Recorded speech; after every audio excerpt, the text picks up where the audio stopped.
আজকে বন্ধুরা আমি কিন্তু একটা পাবলিক এক্সপিরিয়েন্স করতে চলেছি। তো চলো আজকে আমার প্ল্যান হচ্ছে পাবলিকের মধ্যে যে একটা গেম খেলা।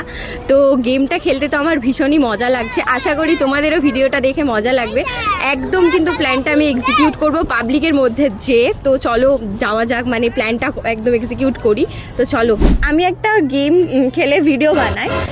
তো সেটা হচ্ছে আমি একটা ধাঁধা জিজ্ঞাসা করব, সেই ধাঁধাটার আনসার তোমাদেরকে দিতে হবে। যদি আনসারটা দিতে পারো তাহলে তোমাদের জন্য একটা গিফট রয়েছে। তো প্রশ্নটা হচ্ছে, পেট আছে পিঠ নেই, মুখ আছে কিন্তু জিভ নেই। পেট আছে পিঠ নেই, হ্যাঁ। মাছ না, রং গেস। পেট আছে পেট আছে পিঠ নেই, মুখ আছে কিন্তু জিভ নেই। ক্যামেরার দিকে দেখতে থাকবে কিন্তু, তোমরাও গেস করো। ভিডিওটা চলতে চলতে তুমি ব্ল্যাঙ্ক হয়ে গেছো। তাড়াতাড়ি, খুব মানে ইজি, 15 সেকেন্ড রয়েছে।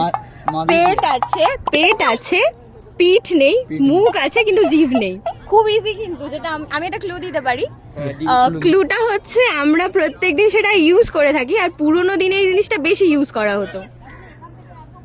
রোজকার মুখ আছে জিভ নেই, রোজকার এটা পেট নেই, এভরিডে ইউজ হতো। এভরিডে, হ্যাঁ, মেয়েরা বেশিরভাগ ইউজ করতো। তো এবার এর চেয়ে বেশি বলতে পারবো না, তাহলে বুঝে যাবে কি হবে আনসারটা। এ পুরো ব্ল্যাঙ্ক হয়ে গেছে কিন্তু।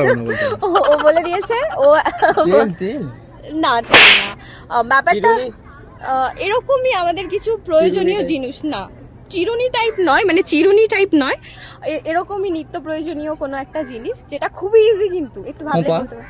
না, এরকম কিছু না। আরেকবার প্রশ্নটা করি। পেট আছে পিঠ নেই, মুখ আছে জিভ নেই, আনসারটা কি হবে? তো গাইস অনেকক্ষণ হয়ে গেছে। না, ইটস রং গেস। তো এরা অনেকগুলোই রং গেস করেছে। তো তোমাদের জন্য কিন্তু কোয়েশ্চেনটা রইলো।